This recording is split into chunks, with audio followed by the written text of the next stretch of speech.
Chers investisseurs, j'espère que vous vous portez bien. Alors là, on est en fin de semaine. Ça veut dire quoi? Ça veut dire qu'on doit faire le point sur l'ensemble de ce qui s'est passé sur le marché. On y va droit au but. Donc sur le Bitcoin face au dollar, on est en unité de temps hebdomadaire. Qu'est-ce qu'on a de beau? On constate donc, on a tous en tête cette baisse qu'on a tous vécue. Effectivement, on a rattrapé plus de la moitié de ce chandelier-là. Et actuellement, on a du mal à aller vers les bas de ce chandelier. C'est tout à fait normal, hein. On assiste là actuellement à une zone charnière, hein. Si vous voyez très simplement les 34 000 qui ne tiennent pas, bah, vous assisterez tout simplement à une direction du prix vers les bas de cette mèche. Ça, on l'a déjà spécifié.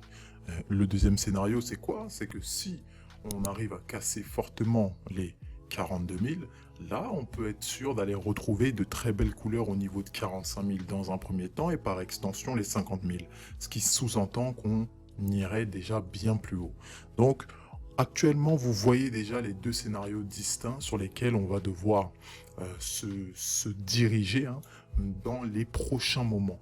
On va voir nos indicateurs à quoi ils ressemblent.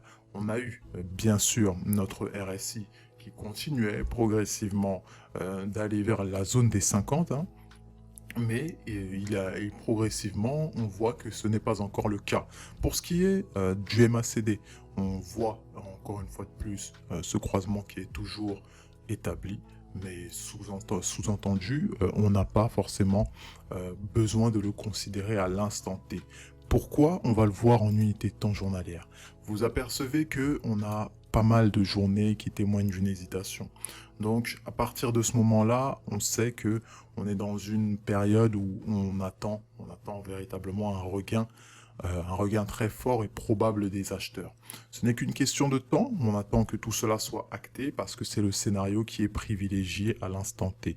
On va mettre nos repères et on s'aperçoit qu'il y a un niveau très fort qui est en train de se créer là, au niveau des 35 000, 36 000. C'est une zone charnière, une zone assez forte et évidente qui nous laisse comprendre encore une fois que le prix a du mal vers ces niveaux-là. On constate qu'il y a des ouvertures, il y a des clôtures, il y a également pas mal de doji. On constate véritablement que c'est un niveau où est-ce que le prix travaille énormément.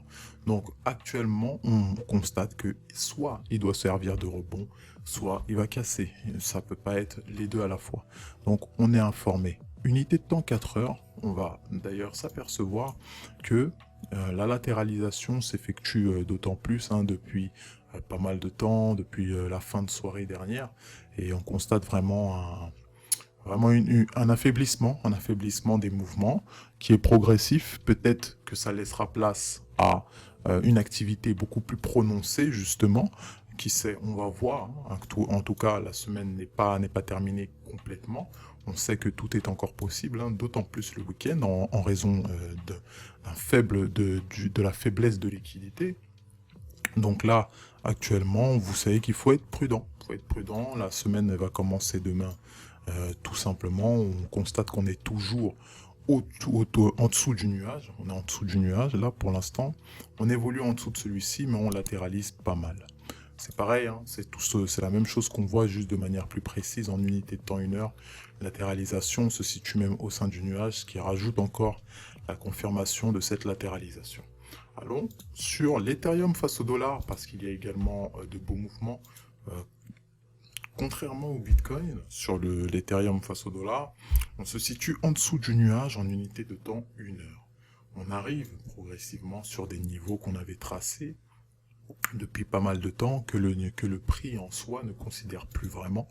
Effectivement, les prix sont décalés. Là, on voit qu'on assiste à pas mal de tops qui semblent vouloir s'effectuer, mais on va essayer de prendre du recul, effectivement, car on se situe encore une fois de plus sur ce bas de range qu'on avait situé. On a juste eu un petit range qui s'est créé progressivement, et là, on voit qu'on est clairement sur ce bas de marché. Est-ce qu'on va le casser? C'est la question.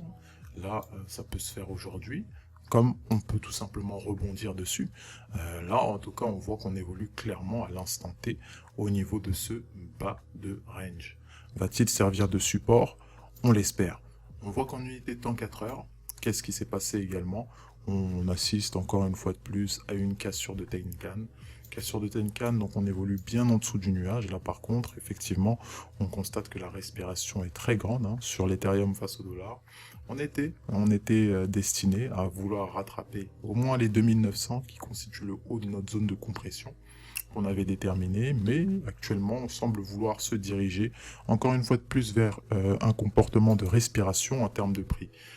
Pour illustrer tout ça, on le voit très bien en unité de temps journalière que nous sommes au sein du nuage Ishimoku. La journée d'hier a clôturé au sein du nuage et la journée actuelle se situe au sein même du nuage, encore une fois de plus. Donc là, on s'attend véritablement à de la respiration. On pense que ça va se dérouler de cette manière-là, tout simplement parce que lorsque nous sommes au sein du nuage, c'est souvent, très souvent, le scénario qui se produit, tout simplement. On peut constater nos indicateurs qui nous témoignent, encore une fois, de la neutralité du marché. On va s'attarder hein, à de la respiration. On est au niveau de 48, au niveau du RSI 50. Pour ce qui est du MACD, le croisement qui a été effectué en unité de temps journalière, c'est confirmé, lui en tout cas, à travers tous ces chandeliers baissiers qu'on voit. Ça témoigne donc effectivement du retracement de la hausse furieuse qu'a connue l'Ethereum. Actuellement, on constate même en unité de temps weekly que notre journée, notre semaine, en tout cas le chandelier qui représente notre semaine, est très très impressionnant, dans le sens où il vient non seulement avaler plus de la moitié du chandelier d'il y a 2 semaines, mais également le chandelier entier de la semaine du 26 avril. Donc si on clôture de cette manière-là, c'est effectivement une très belle respiration, en tout cas, qui se passe sur l'Ethereum. On va voir également, hein, c'est les mêmes interprétations qu'on fait pour le Bitcoin. On s'attendrait normalement à une reprise haussière, hein, très prochainement. Hein. En tout cas, c'est ce que les acheteurs doivent montrer, hein, leur force, c'est ce qu'on attend. Si on souhaite revoir une dynamique haussière et aller bien plus haut que les plus hauts déjà effectués, donc on fait attention quand même à la clôture hein, de la Tenkan et de la Kijun là. Si on vient à la casser en unité de temps weekly, on sait également que c'est un signal qui peut remettre en cause pas mal de hausses. Donc, encore une fois, on a vu clairement ce qu'il s'est passé cette semaine, les signaux que le marché nous donnait. On prend ce que le marché nous donne. Pourquoi? Parce qu'il a toujours raison. On fait également preuve d'intelligence au niveau du portefeuille. On gère les finances de la meilleure manière qui soit et on prend soin de soi. Allez, sur ces belles paroles, on vous laisse. Et quant à nous, n'oubliez pas, on se retrouve à la prochaine. Bye bye.